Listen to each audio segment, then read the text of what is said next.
Good morning, everybody. It's Stephen here for the Idiot Quilter, and today I've got several different things to talk to you about, talking about what to do with scraps, making a vision board, a comment from one of my viewers that I want to go over with you, and some shout outs and how to make flying geese. So there's a lot of things on here. So let's get started, shall we?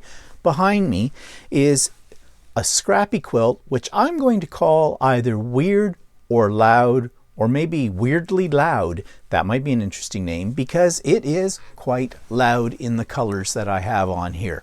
Now, in the center section, those little squares or blocks are all made up of scrap pieces of fabric. My guild had a quilting, what do you want to call it? A guild Christmas party, virtually, online with using Zoom. Okay, and I am on the executive, and the executive decided, or one of the members of the executive got this idea that maybe what we should do is give everybody a gift that they would open that night at the guild meeting. So we have a scrap exchange when we physically meet as a guild. People bring their scraps, they throw them in a big pile, and they take out any scraps that they might want to have to finish a quilt or to make a quilt or whatever. That's the theory. The practices, which I suspect, is that people just bring a lot of scraps they don't know what to do with and dump them. They don't feel guilty then about throwing them out in the garbage or something like that. They have donated them to a worthy cause. Well, whatever way you look at it, it's still a pile of scraps. And I went on my last episode of the Idiot Quilter, I showed you what was in that scrap bag, and they were hideous, okay, for the most part. But I challenged myself to do something with them. In fact, I think that's what we should have done with everybody that got one of these scrap bags at the Christmas party. I think we should have said, now take them and you got to make something with them. You have a couple of months and bring it back and show us what you did with them. So I started just putting pieces together. The first thing I did was I sorted all the scraps out and cut them down to 2-inch strips. And then I made some half square triangles and I made some string blocks using those those 2-inch strips. And the result is the center part of this quilt. Well, as it grew, I added some white to it as well for bordering and for accent. And I got a little bit carried away. It was kind of interesting to do. The reason it was interesting to do was I didn't care. I didn't have a pattern, so it's improvised quilting, and I just didn't care. And that was very freeing. I had just finished doing all kinds of Christmas stuff. I've got another couple of quilts on the go, and I needed a break. And I didn't want my mojo to disappear again, and I talked about that in the last episode and how to get it back. I wanted to keep up the momentum, but I was quilt tired in my head. So I just started sewing pieces together. And the more I sewed, the more I got into this. So I went through my scraps and I found a bunch of batik 2.5-inch strips that have been laying around. They came from a couple of sets.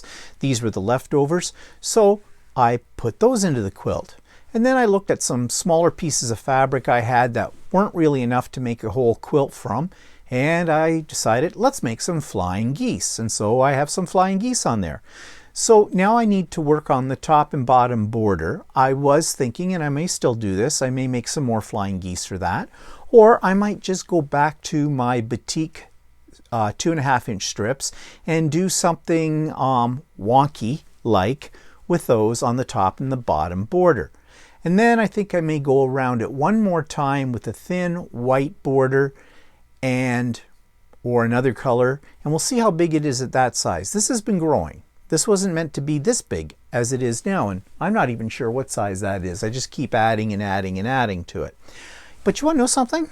I kind of like it. I mean, yeah, there's no real design to it. There are some design elements, but there's no real overall design in this.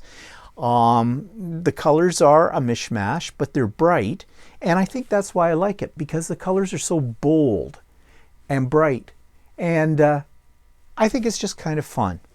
I mean, I am going to finish it at some point. I will finish the piecing anyways, and then I'll get it layered, and then I'll quilt it. And, you know, it might be one of those kind of quilts that you just grab when you're watching TV and it's a cold winter's night kind of a thing. It's feeling a little drafty. Wrap it around yourself. Whatever, a comfort quilt of some sort. I don't know. Maybe it'll become a charity quilt. I don't know. But it was a way to get rid of my scraps. So there you have it. Okay, so what else have I been playing around with? Well, you know, I talked last time about being organized for 2021 and having all these projects laid out that I'm going to do, and I still am intending to, but I know that my attention will be diverted. Squirrel. And yes, it has been diverted. Walter made this comment the other night. I can't even think what the context was or why it came up, but I'm sure you're aware of the book by Margaret Atwood, a great Canadian author, called The Handmaid's Tale. And they've made it into a television series. I think it's had 3 seasons now, which 2 seasons go beyond the end of the first book. And it's become quite a popular series. We saw something, I can't remember what it was, and he says, hey, you know, you should do, oh, I know, we were talking about Sunbonnet Sue. You know, that's a classic block in a quilt, the Sunblock Sue, or get it right, the Sunbonnet Sue applique. And Walter says, yeah, it kind of looks, you just change the color of the hat, or they change the color of the outfit that Sunbonnet Sue, having trouble saying that, Sunbonnet Sue has, and she'd look like one of the handmaids. You know, put a red dress on her, put the white hat on, and she'd look like one of the handmaids from The Handmaid's Tale. And that got me thinking, why couldn't I do something like that? So I thought, well, I'll go online and look in Google Images, and I'm sure I can find a line drawing or clip art that I could easily trace out and make into an applique. Well, I did. I found this one. This was my first effort. Okay, not bad, but not good. You know, something wrong with that one. Then I found the different one, and I used this one, and not much better. I mean, you get the effect, but I'm still not thrilled with it. Then I got thinking, wait, we have the technology. I have Artistic Digitizer, which is the Janome software for creating your own embroidery files. Why don't I take one of the clip arts? Oh, Walter's in the shower. Sorry about that noise.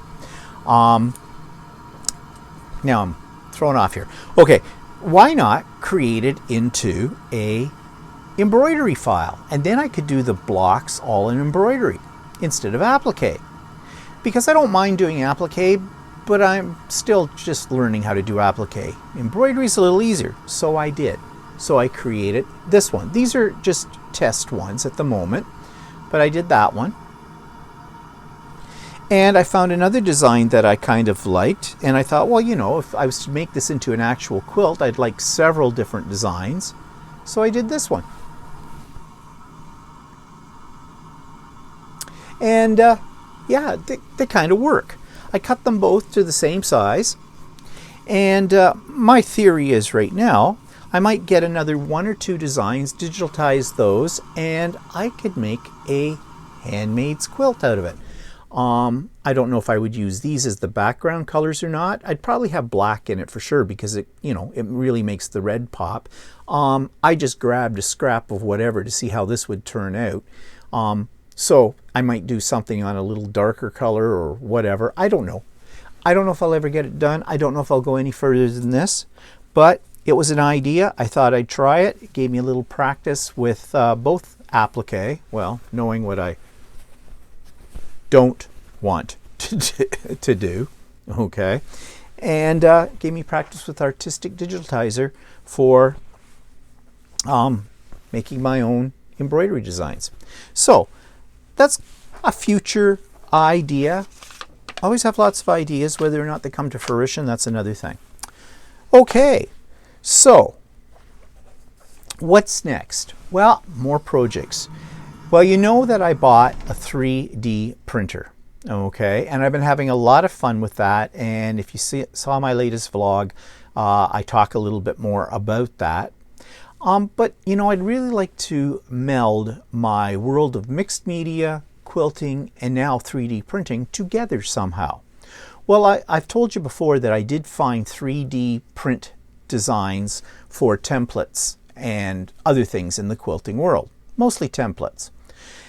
But the problem is, if you print those out using whatever colored filament you want, you know, black, white, red, blue, green, whatever, you can't see through them.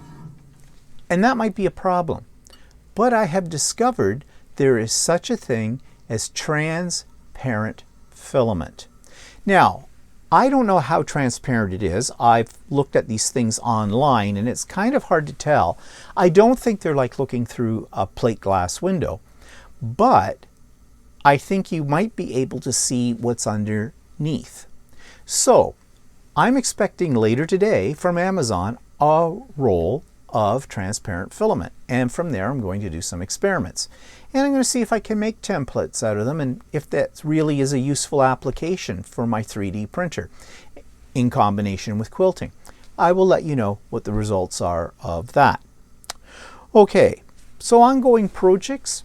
I'm still working on my grandmother's quilt, but I haven't gotten very far with it since the last time I put up a video. So I'm not going to show you anything because there's really nothing more to show at this point, but it's coming along and I think it's going to work out quite nicely. I'm still have UFOs, of course, and still haven't got around to quilting them. But I will. So I'm going to show you UFO number 3 and UFO number 4. Now UFO number 3, for the life of me, I can't remember the pattern or what the name of it is at all. And of course the pattern is probably tucked away in my pattern supply. I'm just trying to straighten out my microphone cord here so I don't trip on it. And I'll pull this across. By the way, I just purchased another one of these wire suspension systems because I like them so much, especially for doing this. Okay, I need another little clip up there, but I think you can see it. You get the idea. So this is a really large quilt. It's 84 by 70, according to my notes that I attached to the side with the number on them. And yeah, I wish I could remember what this was. I'm pretty sure it's not my own design. No, I'm darn sure this is not my design. So I'm not sure whose design it is. I'd have to go through my bucket of patterns and figure it out. But there it is, and it's one that needs to be quilted as well. I really like it though. I really like the colors. I usually lean towards brighter colors. Why not? They're cheery, right? So that's UFO number 3 that has to be done. And now we'll just bring across UFO. Maybe we will, maybe we won't. There we go. And this is, one of the clips came down, but you'll get the idea. I have shown this block before because this is a pattern. I forget the name of the designer. I should look these things up before I do a video. But it was the first time I've really ever done anything quite like that. Paper piecing. Foundation paper piecing, I believe is what that's called. And it is my, well, pardon the expression, but it is my cock. And this quilt is called Cock Block. And I built my design around the rooster in the center. And again, bright colors. I'm really happy how it turned out. And I'm going to call it Cock Block. Go figure. And yeah, so that'll be another one that needs to get quilted. And I'm not sure how I will quilt this one because of that center piece. Maybe just stitch in the ditch around that and figure out what the pattern will be on the outsides. But we'll go from there. So that's those are some more UFOs that I have waiting to be done. Looks like curtains in here, doesn't it?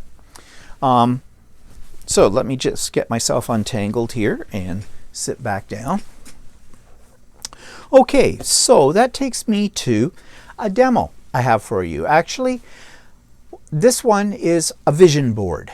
Now, first of all, I want to say I do not like the term vision board because everybody uses it. I have no other expression for it, so I guess I will call it a vision board. And basically it's where people put things up on a bulletin board, color wheels, swatches, paint chips, pictures from magazines, fiber, whatever, for projects they're thinking of doing, and sort of making a collection of all of these things that they could go into a project. Now, I do like that kind of idea, but I don't really have any room for a vision board, except I have a design wall. Well, it's called a design wall, but it's way too small for a design wall. And right now I just put bits and pieces of whatever stuck to it. So I thought, well, I could make that into a vision board, but I want to be able to pin things to it.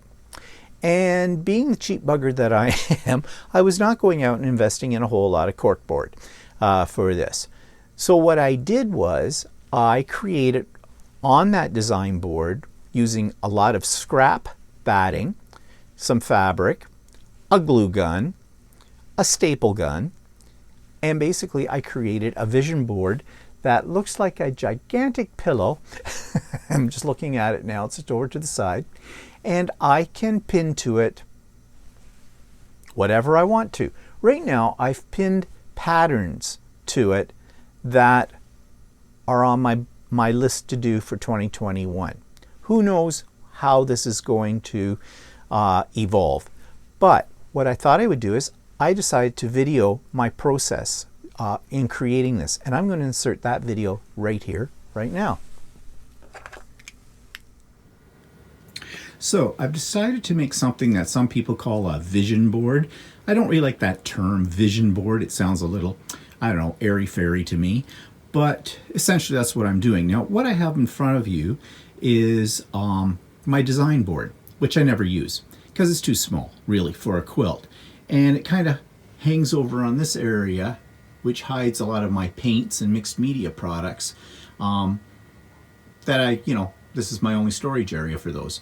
So I'm thinking, okay, I want something that I can put back up in that area I just showed you that I can pin to it ideas for quilts or other projects I want to do, because I think if I have some of these things laid out in front of me, then I might get them done. Because if I put them away in a drawer somewhere, which I have been doing, a drawer labeled future projects, I never look in that drawer and I forget that they're there and I never get around to doing them. But my problem is this: how do I make this thick enough and light enough that I can pin things easily to it? Right now it's just a piece of well, it's not really cardboard, it's a little thicker than cardboard. I'm not sure what it is.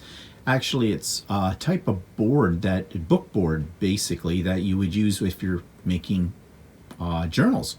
And this comes from one of my other hobbies. So I have this and it's already covered with one layer of batting. But I think I'm going to cover it with several layers of batting. I'm going to use my scraps up on this because nobody's going to see it, and I think they'll stick down fine. And then I'm going to take some fabric and I'm going to wrap the fabric around it, and I'm hoping I can make it thick enough that pins will hold on this. So we'll see what happens. Okay, so what I've done now is I've taken all my scrap pieces of batting and I've just layered them. I've got them about 4 layers deep on this board, and I wasn't worried about them overlapping or anything like that. I didn't worry about the size of them. They're just all over the place. Good way to use up your little bits and pieces of batting that you've been saving. And now what I think I'm going to do to even it out is I'm going to put a solid layer of batting on top of this, and then I'll show you what I'll do next. So I've put a layer of backing fabric onto this. This was a piece I had in my stash that I don't know if I'll ever use it or not on a quilt. So I thought, well, what the heck? Don't be sitting on it forever. Let's just use it. And it's a nice bright color. So that'll make my wall kind of stand out when it's done. and adds a splash of color to my sewing area. So now my big problem is I need to flip this whole thing over so I can pull the fabric and the batting to the back of the board and somehow adhere it. So I put some clips along this side, but they're not really big enough to really hold it, but I think it might hold it enough. I have some bigger clips I may put on here, and then I'm just going to flip the whole thing over and go from there. Wish me luck. Okay, that was a bit of a job to get it all turned around to the back of this and to secure it. I went around where I could with my staple gun, as you can see here, and luckily there's enough padding on the front of this that the staples didn't go all the way through, so that's good, and they hold. But there's certain spots, especially on the corners, where these did not go through, so I used my glue gun, trusty old glue gun, and just layered lots and lots of glue on these corners to hold the fabric in. It's not pretty, but no one's going to see the back. I just want to make sure that it is secure, and for extra stability I put all the way around here on the edges, I put duct tape as well. And again, I'm not sure how well this will stick to the fabric, but it seems to be holding at the moment. So I'm going to flip it over, and I might give it a light steam just to get out any wrinkles on it. I'm not that concerned if it's a little wrinkly. It doesn't matter. It's just to hold things. So I decided to put these crisscrossing velvet ribbons across the front of this as something that you could like tuck little things into, like, you know, instructions, patterns, something like that. I've seen this kind of method used on smaller vision boards before. So they're all on here. Now what I did was I glued them on the back to hold them. So the back is a bit of a mess. There's a lot of glue, a lot of staples, a lot of duct tape, but as long as it holds, that's all that matters, because no one's going to be looking at the back of this. The colors that I picked, it does look a little Christmassy because there's red, gold, and green. I didn't do that on purpose. It just happened to be those were the only ribbons I had, the only color of velvet ribbon that I had in my stash, so I've used them. So that's okay. It doesn't necessarily have to be Christmas. It can be anything. And when other things are on, it'll all hide itself anyways. Now my big problem is, how am I going to hang it?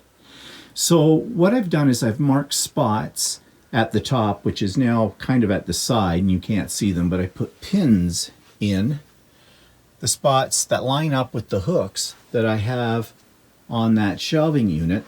And I'm thinking of taking some of the leftover ribbon and sewing, you know, fold it in half to make a loop, and sew it, and then attach it to those areas, and that's what I'm going to hang it from.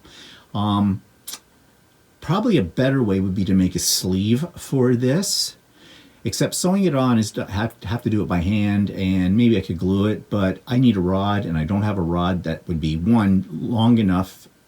Well, I probably have one that's long enough, but I don't have one that's probably strong enough, because this thing's getting kind of heavy. So we'll see if this idea will work or not. Okay, so what I did for the apparatus for hanging this up was I took some of that ribbon, doubled it over, and sewed several lines of stitching across about a third of the way down on it. And then I pointed the ends of the ribbon, just a little decorative feature, and I glue gunned it, a lot of glue on here, and I'm hoping that will be enough to hang this. And I've got C-rings in each of these as well, so they're in the placement where my hooks are. They should line up okay. So I'm ready to hang this. So here's the proof. Is this going to work? It's now hung up on the hooks that were already there for the original one, and they seem to be holding. I put in a little smaller rings this time because these ones went together a little tighter. The bigger ones seemed to be kind of loose, and they kept coming undone, so I'm hoping these will hold together. If they don't, I'll just find something else that will. But I think the ribbons, I think the glue will hold on those okay. Time will tell. And so this is what the whole thing looks like when it's up there. Trying to get it all into the shot. And it certainly brightens up that area. But the next thing is to put a few things on it. So there we are, my vision board, or whatever you want to call it, planning board. I've got to come up with a name for it. It's all done. It seems to be hanging there without any problem, and I've put a few of the patterns that I want to work on in 2021 up here, and this is where I'll add other bits and pieces as I find things, interesting fabric I want to remember that I have bought or have, or if I see other interesting patterns, I'm going to pin them up to this board, and so they'll be right there close to me where I will remember that I have picked these things out. So this worked out pretty good. So I hope that gave you some ideas as to how to do a vision board, or my version of it anyways. And I think it came out pretty good. But like I said, it does look like not a big cushion, maybe one of those padded headboards you can buy for your bed.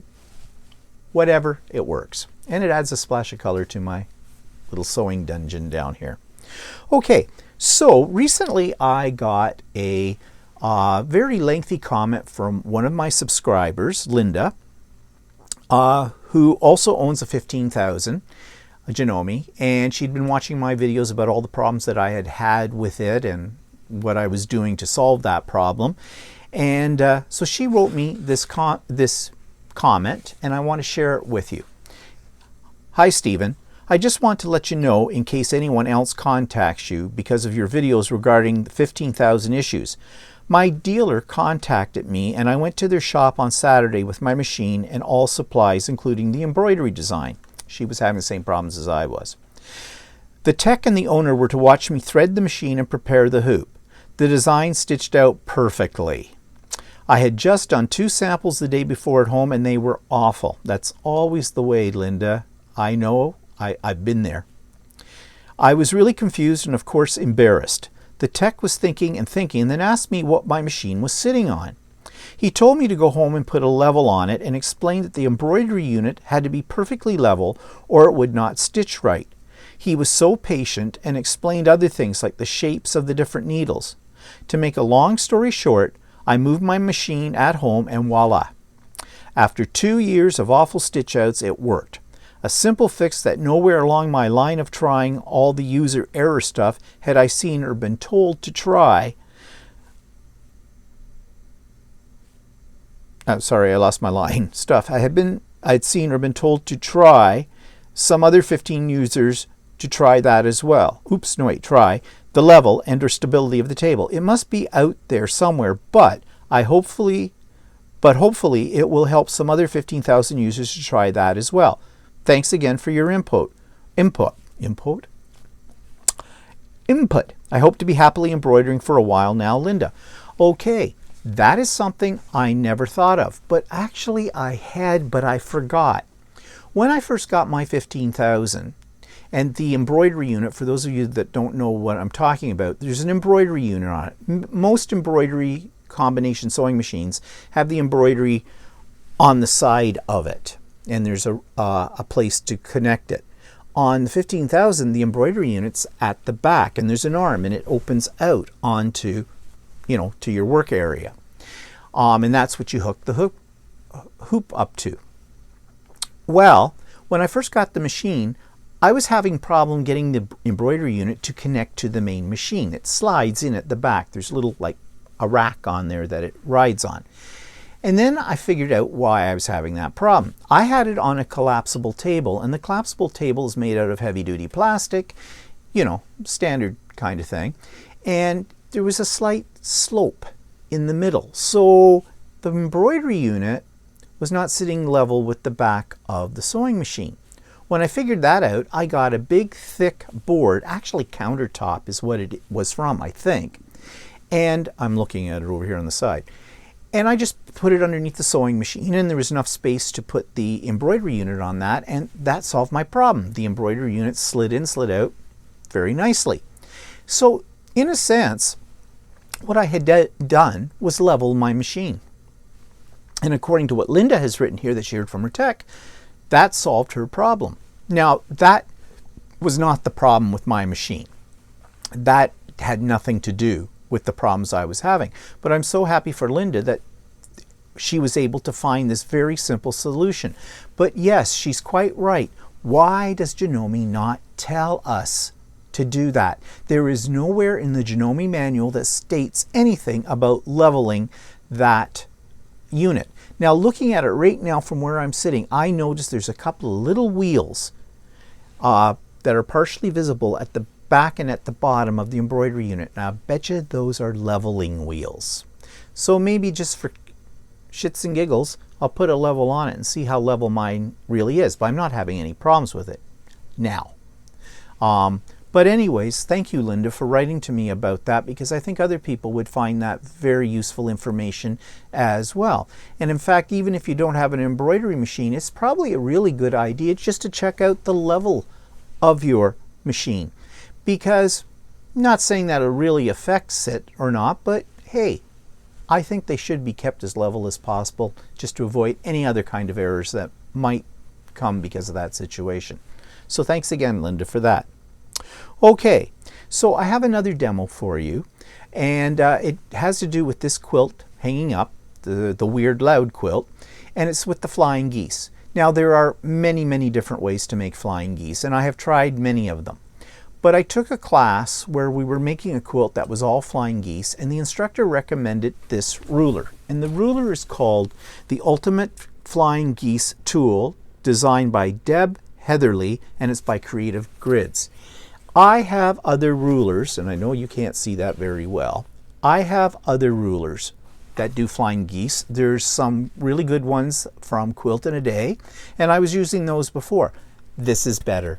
This is better because it's quicker. I found it made very accurate flying geese, and you can make 8 flying geese at a time using this method. So I thought I'd share how I do that with this ruler with you. And so I'm going to insert a little demo video right here.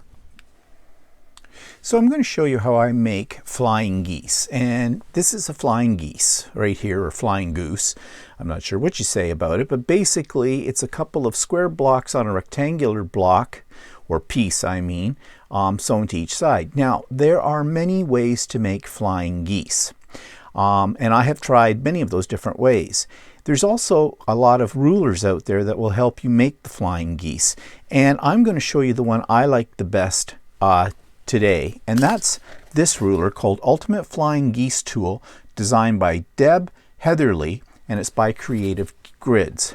And this is the best one. I have the Quilt in a Day ruler, which is very good as well, but this one I like for several reasons.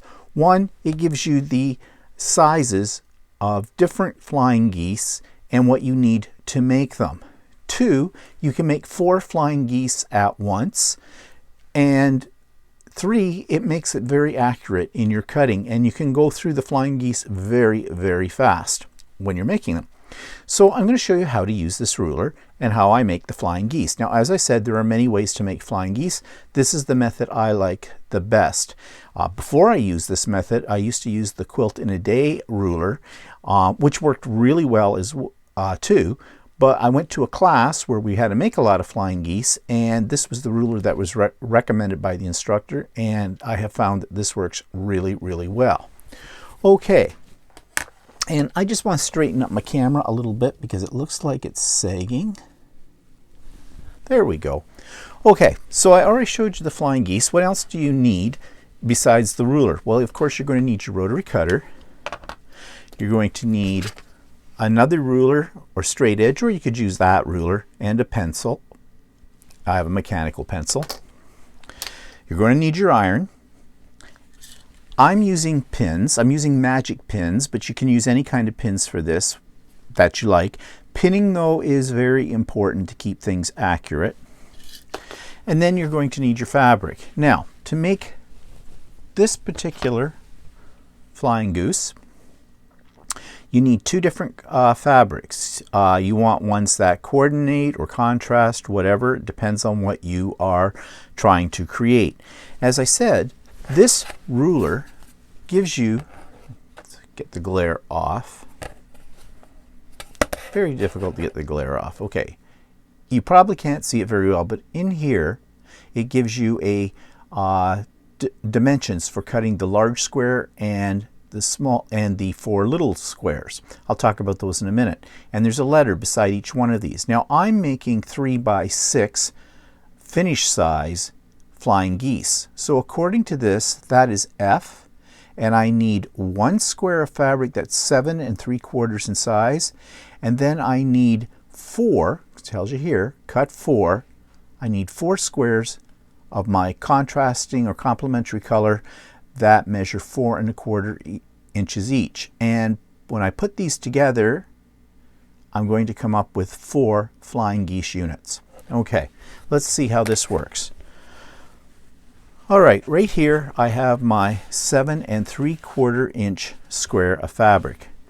And here I have cut 4 4 1/4 squares of fabric. So the first step of this is to take 2 of these squares, and you're going to put right sides together. So on the bottom is your big square, on the top goes your small square, and you're going to line one up in the top left hand corner and one in the bottom right hand corner. Now they may not match up right on, and that's okay because we're going to be doing some trimming down, but you get them as close as you possibly can. Now I'm going to take my pins, and the reason I like the magic pins is because you can iron over top of them, and they're just really nice pins. I'm really quite impressed with these. So I'm just anchoring my little squares down, and I'm going to be drawing a line down the diagonal, so I want to keep my, and sewing too, so I want to keep my pins out of the way of my sewing machine. So I'm putting them on either side of that diagonal piece, a fair distance away.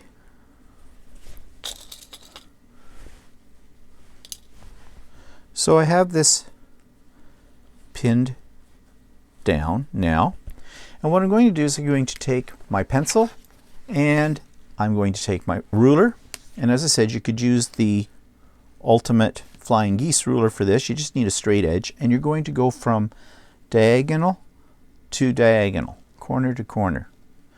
Now if you find this one here, for example, is not lining up very well, I'm just going to take it and adjust it slightly, and that's going to happen because it depends on the accuracy of your cutting. But as I said, if it's not perfect, don't sweat it, because you are trimming these down afterwards and it'll all line up then. Okay, so I'm going to draw this line from diagonal to diagonal, or on the diagonal from corner to corner.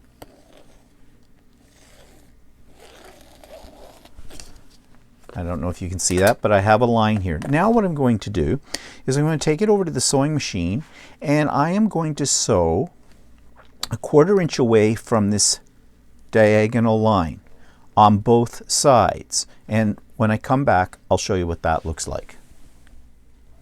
Okay, so I've sewn 1/4 inch away from that line on both sides. So what I need to do now is just take out these pins.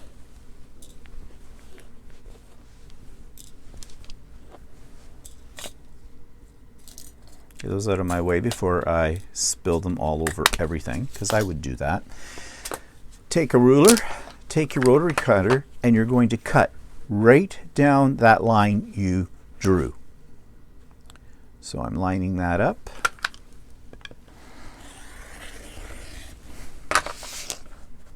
And that was not a good cut. Oh yeah, I'm okay. One little, I think it's time to replace my rotary blade. Okay, so I have these 2 units right here. So what I want to do now is take these and just press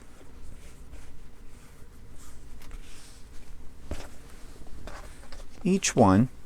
I'm just finger pressing it at the moment, but I will use my iron. Now be careful if you're using steam when you do this, because you've now got pieces that are cut on the bias, and you could stretch them out, and you don't want to stretch them out. So you have these 2 pieces that look like this. So you take them over to your iron, and I'm going to do that, and then I'll show you what happens next. Okay, so I have ironed them, And now I'm going to take my 2 remaining 4¼ inch squares, and I'm going to lay them right sides together, and I'm just going to line them up at the bottom of this piece. So right in here. Again, if they don't align exactly, get them as close to center as you can, because you are going to be trimming these. And again, we're going to take our pins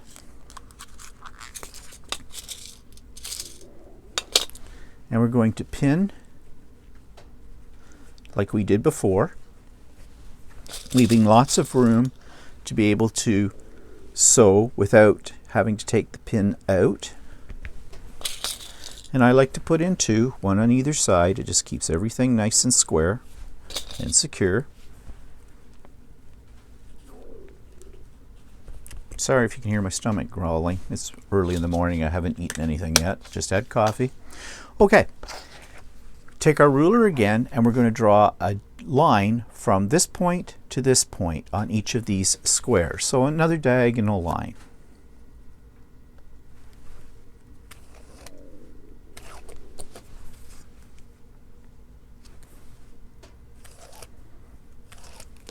And guess what we're going to do? We're going to sew 1/4 inch away from that line on both sides. So I'll do that and show you what's next.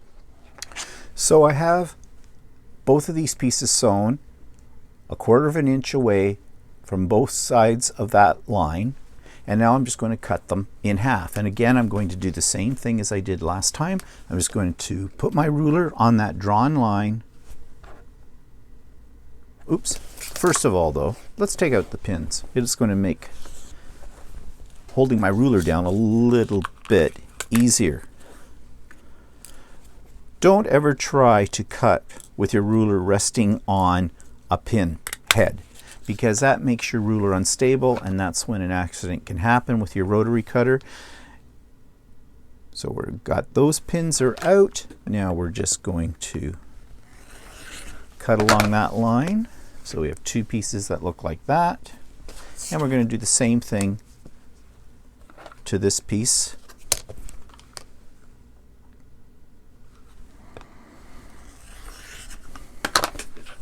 And so there we have 4 flying geese. Now they're not quite done, because what we want to do next is with each one of these pieces, just press that part of the goose. I'm finger pressing here, but you get the idea. So they're going to look like flying geese. But these are not done yet. Now we have the final squaring up, trimming. And that's where that ruler comes in. And I'm going to show you how to use that in just a moment, just as soon as I get these pressed. So I have these all pressed, and now trimming them. So grab my Ultimate Flying Geese tool, and again, stupid glare. On one part of this ruler, there's something up here at the top right hand corner. It says trim number 1. And when you flip it around, in that corner at the top, it says trim number 2. So we're going to start with trim number 1. And we know, according to our little chart here, because we're making 3x6 finished flying geese, I want F. And so I find the F marking on this ruler, which is very difficult for you to see, if you can see it at all. But there is an F, and it's got 2 lines coming out on either side. The lines are in white in this case, but they alternate between black and white. But I want the F lines for this, and you see they come to a point. So I'm going to line up this point with the point on my flying goose. So I find F, and I'm going to move it up here so that that point on the ruler is touching the top of the point on the flying goose. And I'm looking at these 2 lines. Now this is where things get a little hairy, because sometimes, and it all has to do with your pressing, has to do with your cutting and your sewing, they may not match up exactly. Ideally, you would want each one of these lines coming out from the F to match up with your seam for the 2 corner spots. But if it doesn't, do not despair. Sort of eyeball it to make it even on either side. So you won't be quite on the seam, but you're looking for about the same allowance on both sides. So that looks pretty good. And then you're going to trim along the right side and at the top. So I'm going to do that. I need to stand up to do this. So the right side and the top. Now that's the first part of the trimming. What you're going to do next is you're going to flip your flying geese unit around, and you're going to flip your ruler around to trim 2. So trim 2 is up here. I know it's in reverse for you as you're watching it, but it is there. And you're going to find F again. This time the point's going down. And do the same thing. You're going to match that point F with the point in the flying goose, and you're going to try and line up the seams. Now mine are not matching up very well. But again, I'm just going to eyeball it and center it. I'm not really sure why mine are not matching up very well. In fact, this one is really off. But the possibility is that my cutting was really off on here. So I'm just centering it. Don't worry, it's going to work. And again, trim off the right side, trim off the top,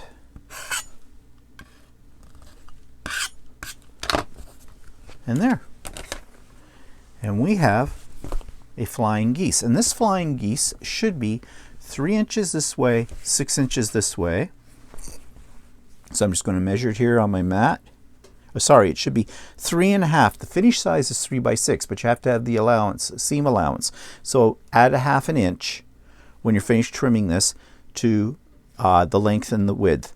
So it's 3.5 this way, which it should be, and it should be 6.5 this way, and it is. So my flying goose, just double checking that, yes. So my flying goose has turned out exactly the size that I want. Now, I would do the same to the rest of these pieces. And so out of those 2 pieces of fabric, the big square and then another square that was cut into the 4 smaller squares, I get 1, 2, 3, 4 flying geese.